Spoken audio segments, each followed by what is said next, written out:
Some of Melbourne's most enjoyed parklands have had previous lives as quarries.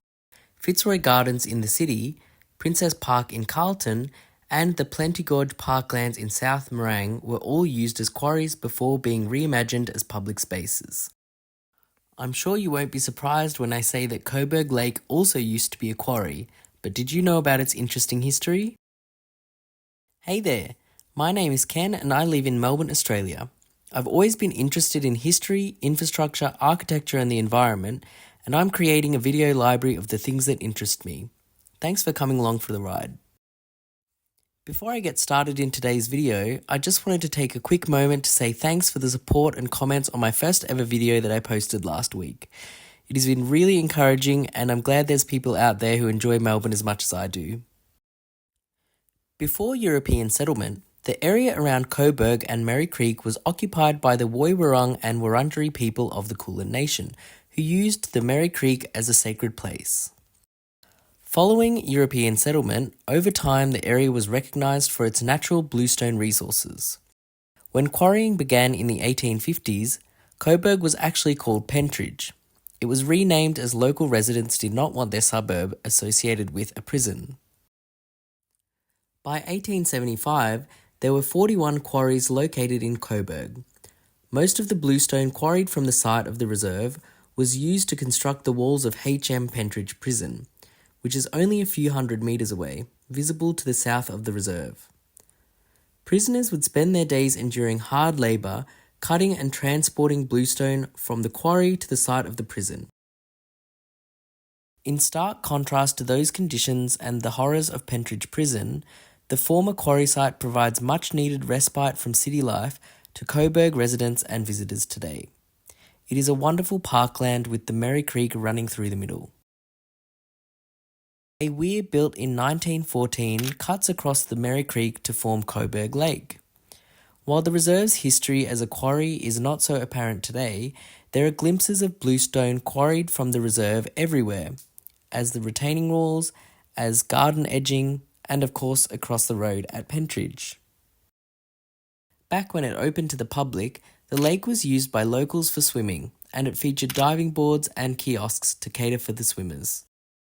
These days, the water quality is not so great, so swimming is prohibited. Also in the reserve are a few avenues of honour, with beautiful mature trees lining the paths.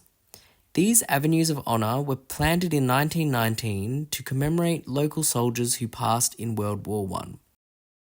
There is a plaque and informational sign towards the south of the park with some details. Along the eastern boundary of the reserve, you can catch a great view of the weir and a bridge over Merri Creek that was constructed in 1871. The bridge was built by inmates from Pentridge Prison and is recognised as one of the largest known bridges to be built by prison labour in Victoria. Several elements of the park are heritage listed, including the mature trees, the weir, and a drinking fountain from around 1935.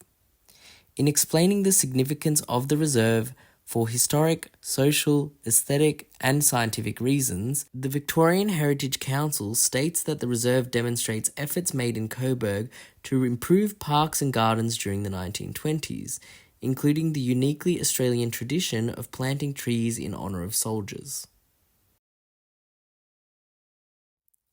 I couldn't talk about Coburg Lake Reserve without talking about Bin Chicken Island. No, really, there is a Bin Chicken Island. When you visit the reserve, be sure to check out the native white ibis, or bin chickens, who have taken occupation of a small island on the lake.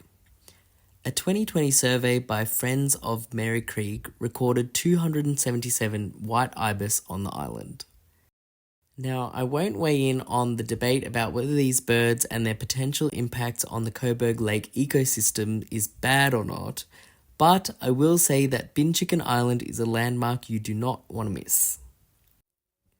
For those planning a visit to the reserve, you will find car parking, toilets, barbecues, water taps, and an outdoor gym. There's also a chess table, which is something I'm not sure I've seen before. Following the mostly accessible paths around the reserve, you will find informational signs explaining the history of the reserve and the flora and fauna. I particularly enjoyed the west side of the reserve where it felt like there were more naturalised areas. I personally found learning about the lake and the reserve was very interesting, and it was a really great place to visit. It's an excellent example of the transformation of a former quarry into a publicly accessible parkland. Thanks for watching. If this video interests you, I encourage you to keep exploring the topic. You never know what you might learn. Let me know in the comments if you have any more facts. Bye!